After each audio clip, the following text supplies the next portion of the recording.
Hello guys, நீங்கள் பார்த்துட்டு இருக்கிறது டெக் தகவல். இது டெக் அப்டேட்ஸ் 947வது வீடியோ. இன்னைக்கு வீடியோவில் நிறைய சுவாரஸ்யமான அப்டேட்ஸ். உங்களுக்கு ரொம்ப முக்கியமாக பிடிச்ச ரியல்மியோட 11 சீரியஸ்க்கான இந்தியா லான்ச் டேட் இருக்குது. ஜியோ சினிமா வந்து சப்ஸ்கிரிப்ஷன் பேஸாக மாற்றிட்டாங்க. ஸோ இதை பற்றி ஷேர் பண்ணுறேன். இன்னமும் நிறைய அப்டேட்ஸ் இருக்குது, என்னென்னு பார்க்கலாம்.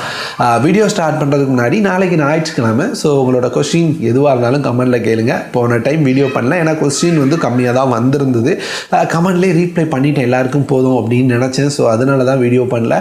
இந்த டைம் கொஸ்டினுக்கு பதில் கண்டிப்பாக வீடியோவில் சொன்னால் தான் கரெக்டாக இருக்கும் அப்படின்ற மாதிரி கொஸ்டின் வந்ததுன்னா கண்டிப்பாக கமெண்டில் நான் வீடியோ பண்ணுறேன். அப்படி இல்லைனா நீங்கள் கேட்குற கொஸ்டினுக்கு ரீப்ளை வரும் நண்பா, கமெண்ட்லேயாவது. ஸோ என்ன கொஸ்டின் கேட்கணும் அப்படின்னாலும் கமெண்டில் கேளுங்க. இப்போ வீடியோ ஆரம்பிச்சிடலாம்.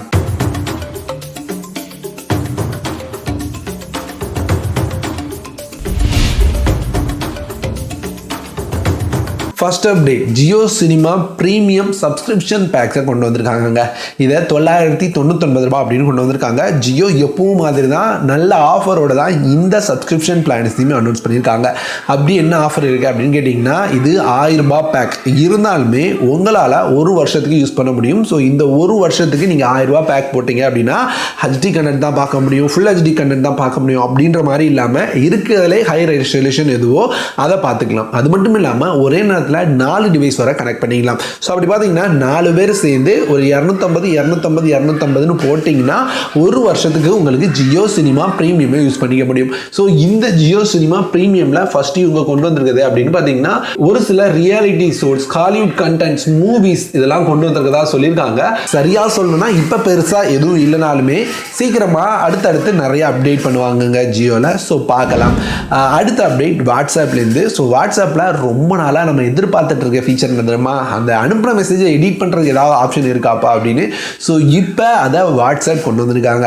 ஆமாம், வாட்ஸ்அப் இப்போ அனுப்புகிற மெசேஜை எடிட் பண்ணுறதுக்கான ஆப்ஷனை இன்னபிள் பண்ணியிருக்காங்க. எல்லாருக்கும் கிடையாது, ஆண்ட்ராய்டு உள்ள பீட்டா யூசர்ஸ்க்கு. ஸோ நீங்கள் வந்து ஒரு பீட்டா வாட்ஸ்அப் இன்ஸ்டால் பண்ணியிருக்கீங்க அப்படின்னா உங்களால் வாட்ஸ்அப் அப்டேட் பண்ணிவிட்டு இனி வாட்ஸ்அப்பில் மெசேஜஸை எடிட் பண்ண முடியும் அப்படின்ற மாதிரி சொல்லியிருக்காங்க. ஸோ இந்த எடிட் ஃபீச்சர் அப்படின்னு பார்த்தீங்கன்னா ஒரு 15 நிமிஷத்துக்கு மட்டும்தான் ஒர்க் ஆகும். நீங்கள் மெசேஜ் அனுப்புறீங்க, ஒரு 15 நிமிஷத்துக்குள்ளே இதில் ஏதாவது எடிட் பண்ணால் நல்லா இருக்குமோ அப்படின்னு நினச்சிங்கன்னா மட்டும்தான் உங்களால் எடிட் பண்ண முடியும் அப்படின்றத தெரிஞ்சுக்கோங்க. அதை தாண்டி போனீங்கன்னா எடிட் பண்ண முடியாதுங்க. அடுத்து ஐஃபோன் ப்ளஸ் மேட் இன் இந்தியாவாக மாறப்போகுது. ஆமாம், ஏற்கனவே விஸ்ட்ரான் அப்படின்ற கம்பெனியை டாட்டா வாங்கியிருந்தாங்க. ஸோ இதை தொடர்ந்து கண்டிப்பாக ஐஃபோன்ஸை இந்தியாவில், அதுவும் லேட்டஸ்ட் ஐஃபோன்ஸை இந்தியாவில் மேனுஃபேக்சரிங் பண்ணுவாங்க அப்படின்னு எதிர்பார்த்துட்டு இருந்தோம். ஸோ அதன்படியே நடந்திருக்கு. டாடா குரூப்ஸ் ஐஃபோன் 15 ப்ளஸை இந்தியாவில் மேனுஃபேக்சரிங் பண்ண போகிறாங்க அப்படின்ற மாதிரி பார்க்க முடியுதுங்க. இப்போ ஐஃபோன் விலை குறையுமா அப்படின்னு கேட்டிங்கன்னா இது வரைக்கும் குறையலை, இனிமையாக குறைய போகுது அப்படின்னு தான் சொல்லுது. ஆனால் இந்த மாதிரி ஸ்டார்ட் ஆனதுலேருந்தே இந்த பிக் பில்லியன் டே சேல் மாதிரியான பெரிய பெரிய சேல்ஸில் ஐஃபோன்ஸோட விலையை கம்மியாக பார்க்க முடியுது. ஸோ அந்த மாதிரி சேலில் விலை கம்மியாக கிடைக்கிறதுக்கு வாய்ப்பு அதிகமாக இருக்குங்க. அடுத்து iQooவோட iQoo பேட். இந்த iQoo பேடை பற்றின நிறைய டீட்டெயில் ஒன்றுனா வந்துட்டு இருக்கு. இது வந்து வர 23ஆம் தேதி லான்ச் ஆக போகுதுங்க. இப்போ 3C சர்டிஃபிகேஷன் வாங்கியிருக்கு. ஸோ அதனால் வந்து இதில் வந்து 44 வாட்கான ஃபாஸ்ட் சார்ஜிங் இருக்கும் அப்படின்றது கன்ஃபார்மாக இருக்குது. இது போக இதில் ஒரு 12.1 இன்ச்சுக்கான 144 ஹெர்ட்ஸ் ரிஃப்ரெஷ் ரேட் உள்ள எல்சிடி டிஸ்பிளே கொடுப்பாங்களாம். மீடியாடெக்கோட டிமென்சிட்டி 9000+ அப்படின்ற ப்ராசரோட இந்த டேப் வரும் அப்படின்னு பார்க்க முடியுது. இதில் எனக்கு வந்து ஹைலைட்டடாக பட்ட விஷயம் என்ன தெரியுமா, இது வந்து ஆல்மோஸ்ட் OnePlus டேப் மாதிரியே இருக்குது. ஆனால் இது வந்து iQooவோட ஒரு டேப். ஸோ iQoo அப்படின்னாலே ஆஃபரில் விலை கம்மியாக வரும் அப்படின்றது தான் எழுதப்படாத விதி.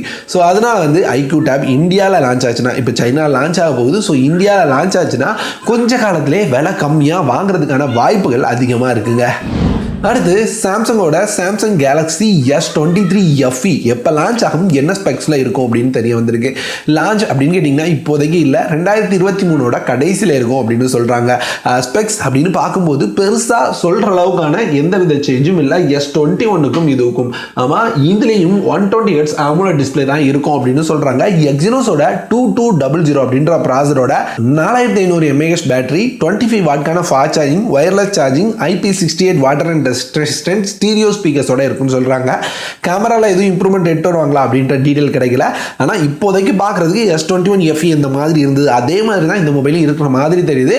ப்ராசர் மட்டும் ஸ்லைட்டாக அப்கிரேட் பண்ணியிருக்காங்க. இது திரும்பவும் எக்ஸினோஸ் ப்ராசர் தான். அடுத்து போக்கோவுக்கு வந்திருக்க அடுத்த பிரச்சனை, ஏற்கனவே போக்கோவோட ஃபோன்ஸ் எல்லாம் டெட் ஆகிட்டே இருக்குங்க. ஸோ இதை நம்ம மட்டும் சொல்லலை, எல்லா யூடியூபர்ஸும் எல்லா கிரியேட்டர்ஸும் தமிழ், தெலுங்கு, ஹிந்தி, மலையாளம் அப்படின்னு எல்லா கிரியேட்டரும் சொல்ல ஆரம்பிச்சிட்டாங்க. ட்விட்டரில் இதுக்கான போர்க்குடி தூக்குறது ரொம்பவே அதிகமாகிட்டே இருக்கு. ஏற்கனவே போகோவோட X2ல ஸ்டார்ட் ஆகி X3 Pro, X4 Pro, போகோ F3 GT, அதே மாதிரி X5 வரைக்குமே மதர் போர்ட் டெட் ப்ராப்ளம் வந்திருக்கு அப்படின்னு பார்க்க முடியுது. ஸோ அதனாலேயே இப்போ வந்து போகோவோட ஃபோன்ஸ் விலை கம்மியாக வந்தாலும் சஜஸ்ட் பண்ணுறதுக்கும் பயமாக இருக்குது. அதே மாதிரி யாருமே வாங்குறதுமே இல்லை எவ்வளோ கம்மியாக வந்தாலும். ஸோ இதுக்கு போகோ ஏதாவது பதில் சொல்கிறாங்களா அப்படின்னு பார்த்தீங்கன்னா திரும்ப திரும்ப தான் பண்ணிட்டு இருக்காங்க. ஏன்னா திரும்பவும் ஒரு விஷயம் நடந்திருக்கு. போகோவோட F4 கொஞ்ச நாளைக்கு முன்னாடி தான் லான்ச் பண்ணாங்க. இன்னுமே அந்த மொபைல் வாங்கியிருந்தீங்க அப்படின்னா அது வந்து உங்களோட வாரண்டி பீரியட் கூட தான் இருக்கும். ஸோ லேட்டஸ்ட்டாக ஒருத்தர் அப்டேட் பண்ணியிருக்காரு. அப்டேட் பண்ணதுக்கப்புறம் அதனோட ஸ்டீரியோ ஸ்பீக்கர்ஸ் ஒர்க் ஆகலையாம். ஸோ இதனால் அவர் போயிட்டு சர்வீஸ் சென்டரில் கேட்டதுக்கு மதர் போர்ட் ப்ராப்ளம் தான், ஸ்பீக்கர்ஸ்லாம் உங்களுக்கு மாற்றி தர முடியாது, மதர் போர்டை தான் மாற்றணும். ஸோ அதுக்கு வந்து நீங்கள் 30,000 ரூபாய்க்கு மேலே பே பண்ணும் அப்படின்னு சொல்லியிருக்காங்களாம். ஏதோ மதர் போர்ட் பெண்ட் இஷ்யூ அப்படின்னு சொல்கிறாங்க அப்படின்ற மாதிரி பார்க்க முடியுதுங்க. ஸோ இதை பார்த்தோன்னே நியூஸில் கவர் பண்ணணும்னு நினைச்சதுக்கான காரணம் என்னன்னா, எல்லா சர்வீஸ் சென்டரும் இதை தான் பண்ணிட்டு இருக்காங்க. இவங்க வாரண்டி அப்படின்னு அவங்க கொடுக்குறது என்னன்னா சர்வீஸ் பண்ணி தரதுக்காக மட்டும்தான். ஆனால் நம்ம சர்வீஸ் சென்டருக்கு போயிட்டோம்னா ஃபர்ஸ்ட் அவங்க சொல்ற விஷயம் என்ன தெரியுமா, தண்ணி பட்டிருக்கு அப்படின்னு சொல்லுவாங்க. காரணம் உள்ள இருக்க அந்த ஸ்டிக்கர் வந்து கலர் மாறி இருக்கு அப்படின்றனால. நார்மலா தண்ணி பட்டாட்டியும் அதனோட கலர் மாறுறதுக்கான வாய்ப்புகள் இருக்கதான் செய்யுது. அது வந்து காற்றுலோட மாலிகுல்ஸை எடுத்து கூட கலர் மாறிடுங்க. ஸோ அந்த மாதிரி பிரச்சனை இருக்கு. அப்படியே மாறாட்டியுமே என்ன பண்றாங்கன்னு தெரியாது. போற தடவை 10ல் 9 பேருக்கு தண்ணி பட்டிருக்குன்னு சொல்றாங்க. அப்படி இல்லை அப்படின்னா அங்கங்க கரோடா இருக்கு, அப்படி இருக்கு, இப்படி இருக்கு அப்படின்னு சொல்லி ஏமாத்துறதான் நம்ம பார்த்துருக்கோம். வேணா பாருங்களேன், யாரெல்லாம் இந்த மாதிரி பிரச்சனையை ஃபேஸ் பண்ணியிருக்கீங்க சர்வீஸ் சென்டரில் கமெண்ட்ல சொல்லுங்க. ஸோ கண்டிப்பாக எத்தனை கமெண்ட் வருதுன்னு பாருங்க. ஸோ இந்த மாதிரி தான் எல்லா சர்வீஸ் சென்டரும் பண்ணிட்டு இருக்காங்க. இதுக்கு எல்லாத்துக்கும் ஒரு முடிவு கிடைக்கணும். யாராவது பேச ஆரம்பிச்சாதான் முடியும். ஸோ ஆரம்பிக்கலாம் அப்படின்றதுக்காக தான் இந்த டாப்பிக்கே நான் எடுத்தேன். போக மட்டும் இல்லை, நிறைய கம்பெனி இதெல்லாம் பண்ணிட்டு இருக்காங்க. ஸோ யாராக இருந்தாலும் மாற்றிக்கிட்டா நல்லா இருக்கும். ஏன்னா நம்ம வந்து ரூபா கொடுத்து வாங்குறோம், ஒன்றும் வாசத்தில் வாங்கல மொபைலை. ஸோ ரூபா கொடுத்து வாங்குற மொபைலுக்கு சரியான சர்வீஸ் சப்போர்ட் தர வேண்டியது கம்பெனி தான். இப்படியே ஏமாத்திட்டு இருந்தாங்கன்னா கண்டிப்பாக இந்தியாவிலேருந்து சீக்கிரமாகவே எல்லாத்தையும் பொட்டி கட்டிட்டு போக வேண்டியிருக்கும். ஃபர்ஸ்ட் மாதிரி இல்லை இப்போ உள்ள கஸ்டமர்ஸ் எல்லாம்.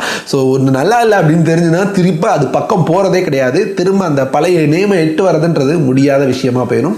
ஸோ என்ன பண்ண, நம்ம என்ன பேசியதுக்கு. ஸோ அடுத்த அப்டேட் போயிடலாம். அடுத்து OnePlusலேருந்து Ace 2 Pro அப்படின்னு ஒரு மொபைல் வரப்போகுதுங்க. Ace 2 Pro அப்படின்றத இந்தியாவில் லான்ச் ஆனால் OnePluஸோட Nord 3 Pro அப்படின்ற நேமில் லான்ச் ஆகிறதுக்கான வாய்ப்பு இருக்குது. இந்த Nord 3 Proவில் என்னென்ன இருக்கும் அப்படின்னு பார்த்தீங்கன்னா, இந்த டைம் இது வந்து ஒரு கிளியர் கட் ஃப்ளாக்ஷிப்பாக இருக்குது. ஆமாம், இதில் வந்து ஒரு card 120 Hz AMOLED display use பண்ண போகிறாங்களாம். ஸ்னாப்ட்ராகனோட 8+ Gen 2 அப்படின்ற ப்ராசரோட வரப்போகுதாம். ஒரு 100 வாட்கான ஃபாஸ்ட் சார்ஜிங் சப்போர்ட், 50 MPக்கான OIS கேமரா, மற்ற எல்லா கேமராவும் எப்பவும் கொடுக்குற மாதிரியான அந்த யூஸ்லெஸ் கேமராஸாக தான் இருக்க போகுதுன்னு சொல்கிறாங்க. ஒரு சின்ன சின்ன அப்கிரேட்ஸோட 100 வாட்கான ஃபாஸ்ட் சார்ஜிங் சப்போர்ட்டோட OnePlusோட ஒரு மொபைல், அதாவது OnePlusோட Nord 3 Pro இந்தியாவில் இன்னும் ஒரு சில மாதங்கள் கழித்து லான்ச் ஆக வாய்ப்பு இருக்கு. சைனாவில் இன்னும் ஒரு 2 மாசத்துக்குள்ள லான்ச் ஆக வாய்ப்பு இருக்குங்க. அடுத்து ரியல்மியோட Realme 11 சீரிஸ் இந்தியாவில் எப்போ லான்ச் ஆகும்? ஸோ இங்கே Realme 11 லான்ச் ஆகுதான்ற அஃபிஷியல் கன்ஃபர்மேஷன் கிடைக்கல. ஆனால் Realme 11 Pro 11 Pro Plus அப்படின்ற 2 மொபைலும் இந்தியாவில் லான்ச் ஆக போகுதாம். எப்போ தெரியுமா? ரொம்ப சீக்கிரமா அப்படின்னு லீக்ஸ் வந்திருக்கு. இன்னைக்கே 13ஆம் தேதி ஆயிடுச்சு. ஸோ இப்படி இருக்கும்போது 16ஆம் தேதி இந்தியாவில் Realmeயோட 11 சீரிஸ் லான்ச் ஆகலாம் அப்படின்ற மாதிரி லீக்ஸ் வந்திருக்குங்க. ஸோ லீக்ஸ் தான், கன்ஃபார்ம் டேட் தெரியல. எனக்கு தெரிஞ்சு கன்ஃபார்ம் டேட் தெரிஞ்சதுன்னா கண்டிப்பாக அப்டேட் பண்ணுறேன். அந்த லீக்லேயே அஃபிஷியல் அப்படின்ற மாதிரி மென்ஷன் பண்ணியிருந்தாங்க. ஸோ எந்த அளவுக்கு அஃபிஷியல் அப்படின்னு தெரியல. 16ஆம் தேதி லான்ச் ஆக வாய்ப்பு இருக்குன்னே வச்சுப்போம். ஸோ இதில் அதனோட ஸ்பெக்ஸ் டீட்டெயிலுமே ஷேர் பண்ணியிருக்காங்க, பார்த்துக்கோங்க. நம்ம வந்து சைனாவில் லான்ச் ஆனதுலேருந்து இந்தியாவில் லான்ச் ஆக போகிற Realme 11 Pro Pro Plusல எந்த வித சேஞ்சும் இல்லை. சேமாக அதே மொபைலை தான் எட்டு வராங்க. ஸோ இது வந்து ரெட்மியோட Note 12 Pro Plusக்கு கம்பீட் பண்ணதாக எட்டு வருவாங்களாம். ஸோ மேக்ஸ் ஒரு 25,000 27,000 ரூபாய்க்குள்ள ப்ரைஸ் இருக்க வாய்ப்பு இருக்குங்க. அடுத்து டீல் ஆஃப் த டே. இதில் ஃபஸ்ட்டு பார்க்க போகிறது Zebronicsோட ZebWar அப்படின்ற மாடலில் வர அவங்களோட gaming wireless keyboard mouse combo. எப்போவுமே 1300 இருக்கும். இப்போ 800 அப்படின்ற ப்ரைஸில் வருது. 500 கம்மியாக கிடைக்குது. ஸோ டிசைன் வைஸாகவும் நல்லாயிருக்கும், அது மாதிரி இதனோட குவாலிட்டியுமே நல்லா இருக்குங்க. 800 வாங்கணும்னு நினச்சிங்கன்னா லிங்க் இல்லை டிஸ்கிரிப்ஷனில் இருக்குது, கிளிக் பண்ணி பை பண்ணிக்கோங்க. அடுத்து நம்ம பார்க்க போகிறது ஒரு trending gadget, 5-in-1 multi purpose laptop cleaning kit. இது லேப்டாப்பை க்ளீன் பண்ணலாம், ஹெட்ஃபோனை க்ளீன் பண்ணலாம், மொபைலை மொபைலை க்ளீன் பண்ணலாம், அதை க்ளீன் பண்ணலாம், இதை க்ளீன் பண்ணலாம் அப்படின்னு சொல்லிட்டு எல்லாருமே வீடியோ பண்ணியாச்சு. ஸோ இந்த கிட் வெறும் 99 ரூபாய் அப்படின்ற ப்ரைஸில் இப்போ அமேசானில் அவைலபிளாக இருக்குது. இது எந்த அளவு யூஸ்ஃபுல் அப்படின்னு எனக்கு தெரியல. உங்களுக்கு ஒரு வேலை யூஸ்ஃபுல்லாக இருக்கும் அப்படின்னு தோணுச்சுன்னா லிங்க் இல்லை டிஸ்கிரிப்ஷனில் இருக்குது, கிளிக் பண்ணி பை பண்ணிக்கோங்க. அடுத்து செப்ரானிக்ஸோட ஒரு 3 வாட் ஸ்பீக்கருங்க. உங்களுக்கு 3 வாட் அப்படின்னாலுமே அவுட்புட் ஓரளவு ஓகே டீசெண்டாக இருக்கும். 500 ரூபாய் அப்படின்ற ப்ரைஸ்க்கு இந்த ப்ளூடூத் ஸ்பீக்கர் அவைலபிளாக இருக்குது. யாராவது வாங்கணும்னு நினச்சிங்கன்னா எனக்கு தெரிஞ்சு இது ஒரு நல்ல டீல். ட்ரை பண்ணி பாருங்கள், லிங்க் இல்லை டிஸ்கிரிப்ஷனில் கொடுக்குறேன். அவ்வளோதான் இன்றைக்கான அப்டேட்ஸ். அப்புறம் ஆஃபர்ஸ் பிடிச்சிருந்ததா கண்டிப்பாக அதை வந்து கமெண்ட்டில் சொல்லுங்கள். பிடிக்கலைனாலும் என்ன பிடிக்கல அப்படின்றத கமெண்ட்டில் சொல்லிட்டிங்கன்னா நான் அப்படியே சேஞ்ச் பண்ணிக்க வசதியாக இருக்கும். ஈஓடி கொஸ்டினை கேட்க மறந்துடாதீங்க. இந்த வீடியோ இதோட முடியுது. இந்த மாதிரி வேறு ஒரு நல்ல வீடியோவோட அடுத்த ஒரு வீடியோவில் வந்து உங்களை பார்க்குறேன்.